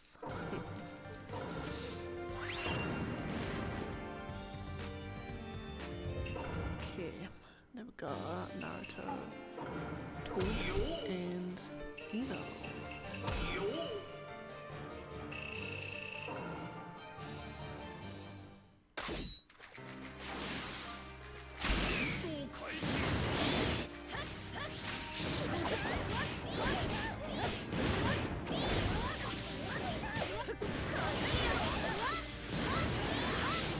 Oh, come on. Stop dancing around, lady.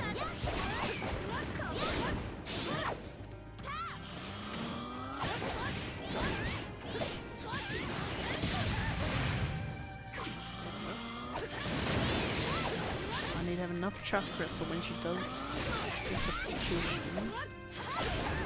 Oh, beans.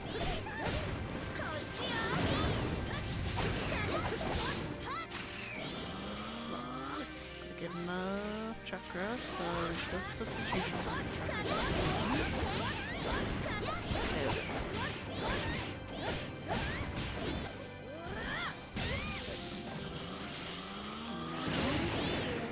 Bam.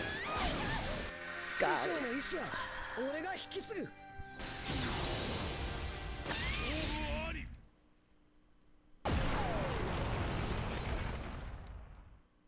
Bush.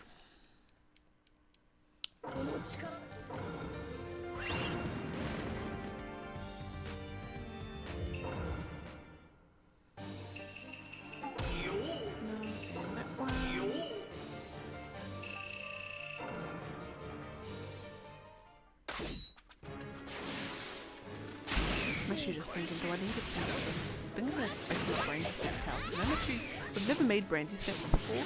But I'm just like, I'm actually kind of like excited to make them. Because if I can make them, I can make them good. And I can make them right the first time. Like, whoa. They're gonna be fabulous.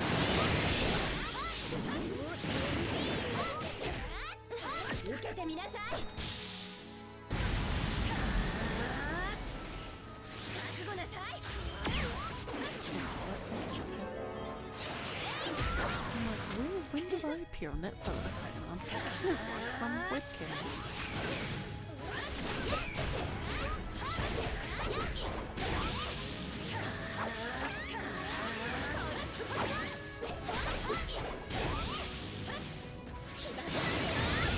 Ooh, right, get him out.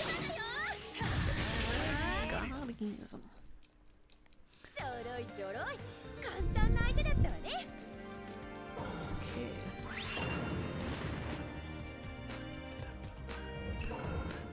Right, what I'm going to do is we're going to update the list because now we are 9,399.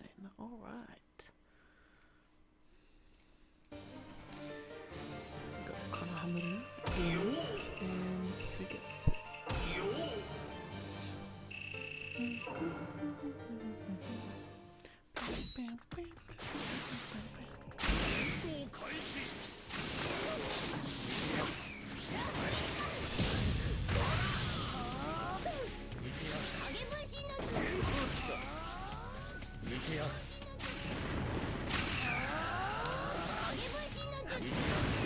Stop! Check tradition in! I'm gonna have my peeps run past you. Oh, no, that's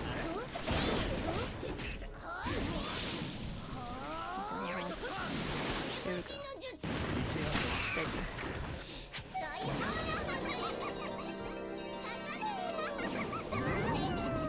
Still thinking that she's not 13. Actually, how old is he at that point? He must be like 13.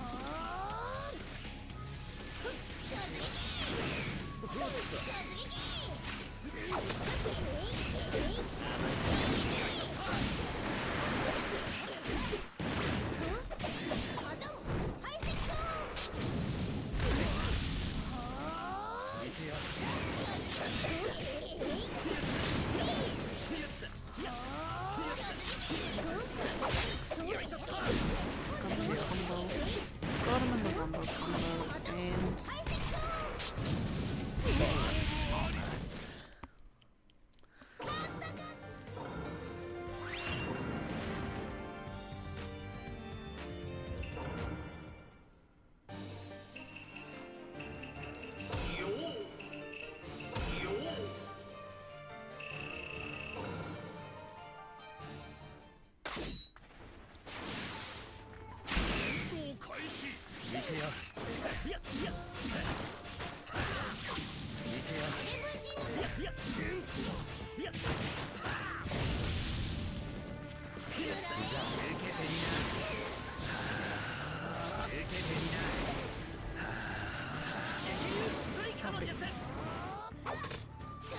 oh yeah, got him anyway. That's fine.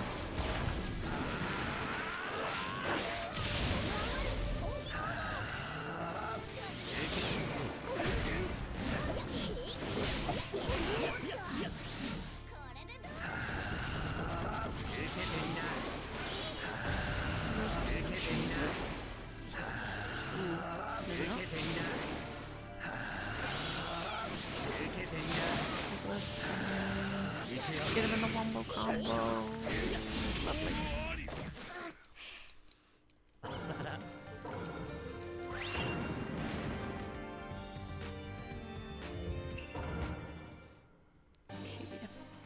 Now we've got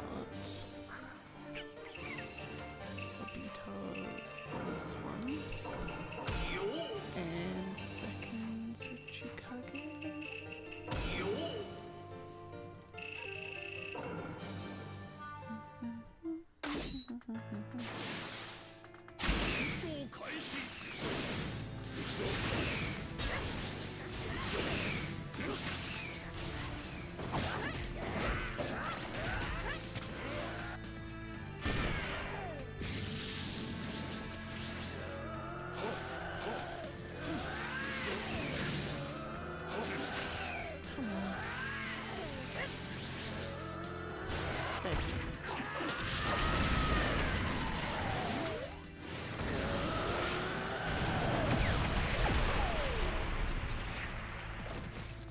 I'm assuming that little like blood splatter means that kind of like all those little branches things like crush into him, I'm guessing. I don't know what that means to me, but it's too gory still, so they censor it. I'm guessing.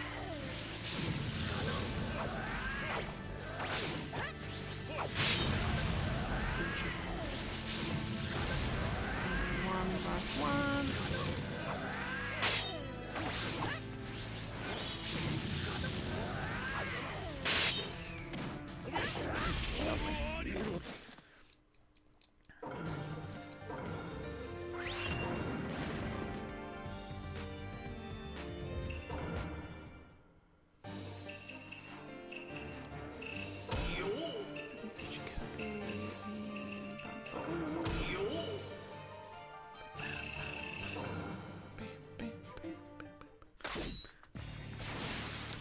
And this weekend, very excited because we are making the best pictures ever of our lives. Oh, actually no, which will even reminds me of even something more exciting, but also involved in some way. I have established, I haven't finished it yet, because I've still got to try and think of what I'm actually going to put. So we've been going through some boxes and things. And so I've got heaps of like old folders that have actually got nothing in them. So I've got a whole bunch of like clear file stuff, of like clear like ring binder pockets, just all of these little bits and bobs that I've never actually used. So I've decided to create a life admin folder. And so it's the admin of life. But it's literally stuff like all like the upcoming bill payments, or no, sorry, not bill payments. It'll be all the like things we need to like renew. So like car registrations, car warranty fitnesses, car services, passport renewals, driver's license renewals, all those sorts of things. They go on a piece of paper, and then so we can have a flick through, and then we can see, you know, what upcoming things we have to get renewed, and where we get renewed from, and all of that sort of shebang. So that's one section of my life admin folder. The other section is what do we need to buy specifically for the house, but that might end up being extended to other, just what do we need to buy in general. Like and not like, oh, we need to buy washing up liquid, but kind of like a one-time purchasey sort of thing. Like, oh, we need bedside tables for the bed. We need a bookshelf for books. We need jigsaw puzzle box for my mini jigsaw puzzles. We need like a lawn, also a lawnmower would be a great purchase. Very excited. You know, we need a lawnmower, we need this, whatever. And so I've got to have a list of all them all. I've got the estimated cost, so how much we think we're going to need to spend on them. So then we can make sure we have that money set up, and then how much we actually spend, with the idea being that our actual spend is less than what we estimated for it. Of course, and then little tick box to say has it been done, so that's lovely. So there's two things in my admin folder. I was thinking, do I need to like track like bill payments? So should we stay on top of our bill payments or our bill frequencies? And I have got a little like one of those like clear pockets at the back that kind of like it's got like a little button on it, so you can like store things in it and you can close it. That's probably really bad. See if I've got enough light here to show you. So like oh goodness, oh, there's my pieces of paper. So like the thingy at the back where you've got like the little like thingy that you can open and put like documents inside. So I've got that. And so I'm thinking, do I put like important documents in there? Not like birth certificate important documents, but kind of like if there's like an important notice about bill payment frequencies or something that might be relevant for us to or something for us to refer back to, goes in that pocket. It's in our life admin folder because it's all about the admin of life. And so I've got to have this folder, and then the idea is that every Sunday night we sit down on a cool couch, we pull open our life admin folder and we go through every page. And so you know the things to buy page will be like, right, what's our next purchases that we need to buy? Do we need to buy them this week? Is there anything that we need to buy because it's a high priority? If so, what that is? Do we have the money to spend? Do we need to buy it this week? So we plan that. And then we go through our other ones, like, right, do we have any renewals coming up? Oh, because then the other thing with the renewals too is that because there'll be some things that have like a lead time. So let's say for like a driver's license, you probably want to have like a good month before it expires, just because, or actually that's a bad example, passports for example, you need like several months beforehand to make sure you get it renewed in time for when you're going to need it, so the lead time will be like, say, like 6 months. Might be a bit generous, oh well. So then I tick, okay, so here's the date that it expires on, here's the lead time, so I tick the are we at the start of the lead time box, and if we are, was I just playing a Sasuke card game? I think I was, wasn't I? I hope I was. I just completely blanked out. Anyway, I think I was. So yeah, so tick the box, right, we're at the start of the lead time, and so then when we do get it, I can then tick the next box, has it been renewed, done, and then I can then create a new, and then we can just add, so we've got the, got it renewed, we've got the next expiry, so then I can just create a new line on the list. It's fabulous. Oh, it's fabulous. And we've got that, and then any other little admin tasks I can think of, I'll put like that. So then maybe if we're going on a big health exercise craze, when eventually we do get around to it, do we need to take our like weekly measurements and stuff? So then I've got like a list where we can track all our measurements and things. It's gonna be fabulous. It's gonna be absolutely fabulous. And it's just gonna, that folder alone is gonna revolutionize our life, and all our problems will be solved, and world peace will be found, and world hunger will end because I've created this life. It's going to be amazing, it's going to be brilliant, and if it works, if the dream in my head succeeds, and our life is forever changed, I will make a blog post about how to set up your own life admin folder and revolutionize your life. In fact, I might even create a book about life admin folders. I'll sell it. I'll become a millionaire. It's been decided. It's been decided.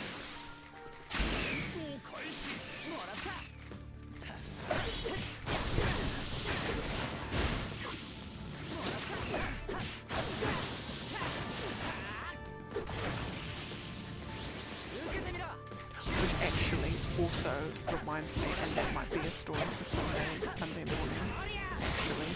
I need to have like a list of like topics I need to talk about, but it reminds me, so me and came up with something, actually no, I won't spoil it, because it is actually going to be a millionaire revolutionary life coaching, business management, leadership skills, life coaching, revolutionize your life.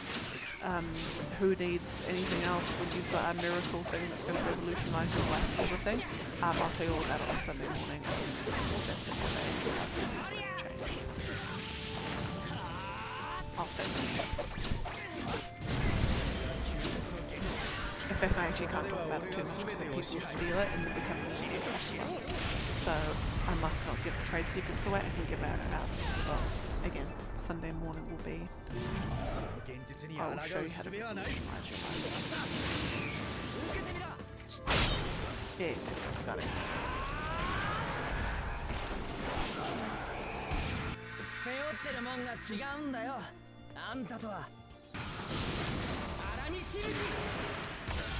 Well, I reckon I'll do 4 more fights, and that'll be us for today.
俺にも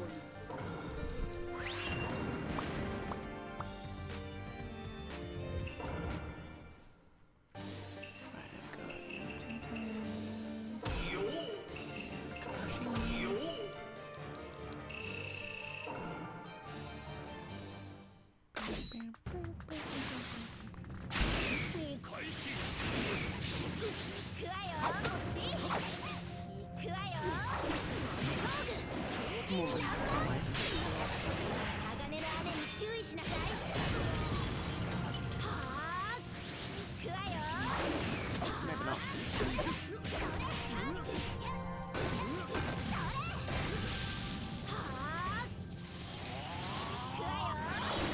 Two ultimates, because the ultimates do actually quite a fair bit of damage. And she's useless otherwise.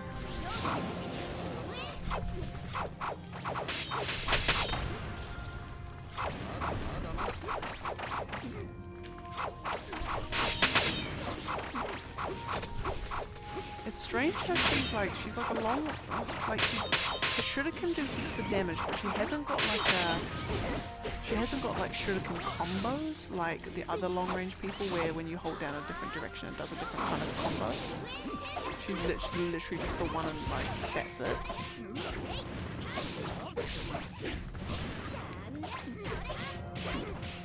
Please don't substitution. Please.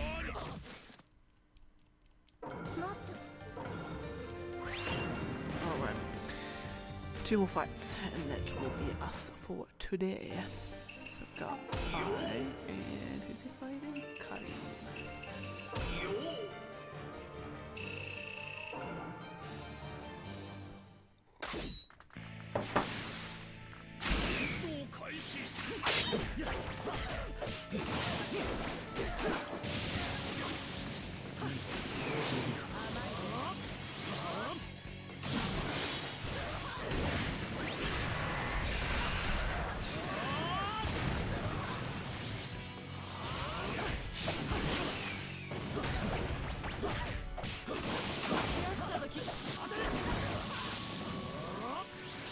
Just thinking actually, I wonder if there's like a, there seems to be a wellness retreat for like everything. I wonder if I could do a wellness retreat that's centered around healing through the medium of ice cream. I wonder if that's possible. I mean, you get wellness retreats that are like based on like literally anything you can think of. I wonder if there's one I could do with ice cream. I can formulate, I can craft a health, nutritious, nutrient-giving, every amino acid and full protein ice cream, and then you come to my retreat in the middle of absolutely nowhere and you do like an ice cream detox and surround yourselves with the beauty of ice cream and nature, and then you come out of my wellness retreat both sounder in body but also sounder in mind, and in fact if you want to even sounder in spirit. Even ice cream can even soothe the body, the mind, and the soul. Maybe that's my $1 million idea. Basically find like a food scientist that can like that can make me an ice cream that can literally like, it's like a panacea that can cure everything. That's it. That is my calling in life. And that will be a supplementary module to the Cremier culinary certificate course, is ice cream for health and cure-alls. Anyway, but I'll get onto my life, onto me and the boys' life coaching session on Sunday morning. Anyway, thank you very much for joining. Oh, first off, oh my goodness, where are we? 87. 9,387. Okay, so I'll leave it here. Tomorrow, oh no, Sunday will be day 28 of this, Sunday morning, New Zealand time. Tomorrow night will be Speedman, Miles Morales. Friday, no, that's Friday. Saturday night will be finishing up the Forgotten City, and then probably starting Escape Academy then, I think. But yeah, so normal week this week, thankfully. And yeah, but anyway, as I said, I'll leave it here. Thank you very, very much for joining me. I hope you have a fabulous morning, afternoon, or night, wherever you may so be. And I will catch y'all on the next one. Bye!